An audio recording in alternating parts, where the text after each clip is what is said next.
आकर्ण्यस्य घनगर्जनमप्रसह्यम् आसित्फलायन परं ह्यतिभीतिचित्तम् श्रीवीरभद्रविजयींस्तव सुप्रभातम् निन्दन्ति ये त्रिभुवनैकमहेश्वरन्तम् दक्षादयः परमपूज्यमधिक्षिपन्तः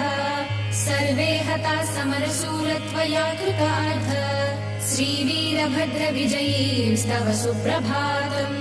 भद्रावतार विबुधोत्तम विश्ववन्द्य स्वामिन् अनन्त सुगुणोन्नत रत्नवाद्ये विध्वस्त सर्वसुरसैन्य महोग्रशस्त्र श्रीवीरभद्रविजयींस्तव सुप्रभातम् नीलाञ्जनाचल समुन्नत दीर्घदेह ज्वालाकराल दहनोज्ज्वल नेत्रयुग्मा